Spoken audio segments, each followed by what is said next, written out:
First topicality, they said that their plan comes from the resolution. The resolution has no mention of the Ottawa Treaty, therefore the Ottawa Treaty is extra topical. They also said that all plans are in some way extra topical. That's not true. They are claiming that they're referring to this very specific, very global treaty, as opposed to any kind of regional treaty and any kind of regional plan. Okay, they said that they're not claiming global impacts, but on their cards in the 1AC, they only specify global impact. They specify the impact of landmines around the world. There's nothing specifically there about Korea. Okay.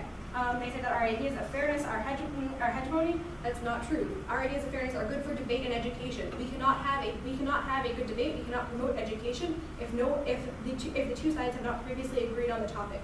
If debates were merely chosen based on the uniqueness of the AF, then the affirmative would always win because they could surprise the negative team with any topic from around the world. So therefore, this is a voting issue because in order to have a fair debate and in order to have an educational discursive debate about real life benefits, you need to have a predictable topic. A global treaty with worldwide impacts does not apply to resolution. Okay, now moving on to China. Okay, America is not alone in the world anymore. China has a rising power in the Asia-Pacific region and is not backing down now. China has been bullying Vietnam, Brunei, Malaysia, the Philippines, Laos, Cambodia, and more of its neighbors. The only barrier to Chinese hegemony in the region is the U.S. Republic of Korea alliance. China's influence extends through North Korea, but they're hesitant to exercise any power in the DNC because of a tangible U.S. military presence. That's our Kim evidence. Park Geun-hye is trying to warm up relations with China now, but the U.S. remains the most important partner for the Koreans. If we pull out of a nuclear neighbor to the north, the threat of conflict over Taiwan and Senkaku, the economic woes will push Park to take solace with who they perceive to be the stronger partner, the Chinese. Okay. Park's moving towards China now. China's rise influences Korean policymaking. 1914. Park displaced priority on improving South Korea's relations with China, which have been cool during Mayan Lubok's tenure. She made a reciprocal visit to Seoul, and the first Pacific Korean peninsula was to South Korea and not to North Korea. China's rise influences all aspects of China's thing. South Korean foreign economic policy. Oh my god. Okay, U.S. enjoys overwhelming support. Troops are key. Mannion et al. 2014. The United States and South Korea are allies under the 1953 Mutual Defense Treaty. The U.S. military have maintained a continuous presence on the Korean Peninsula and are committed to help South Korea defend itself, particularly against aggression from the north. Public support for the alliance has become broader and more resilient incidents involving U.S. bases. Any reduction in presence is perceived by the rest of the Asia Pacific as a weakening of our commitments, which magnifies the internal link. All other countries will bandwagon with Korea, also 2010.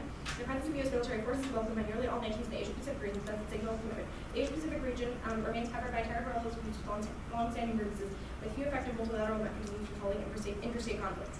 Any indication of the United States was reducing its military presence might be interpreted by both friends and competitors as weakening of our long-standing commitment to maintain stability in the South Pacific.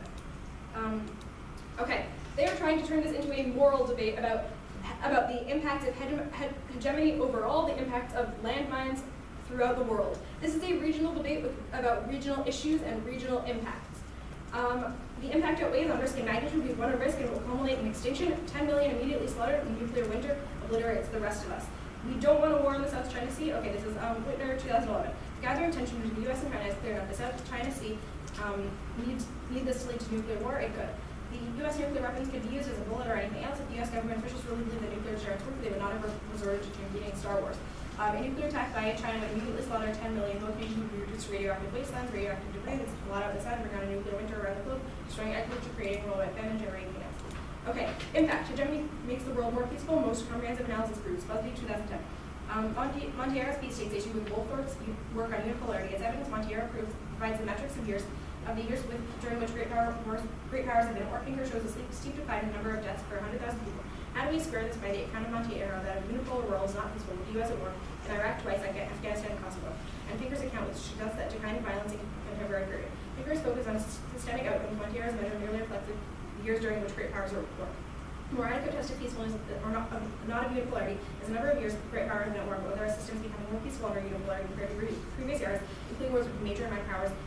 Wars becoming more rare and less deadly. Even if the U.S. is in a war from the greater part of unipolarity, the deadliness is declining. Okay, the U.S. is making the U.S. hegemony makes the world more peaceful. It ends war. It helps prevent humanitarian abuses. They say that this is that our China impacts are Orientalism, and that we claim to know China better than themselves.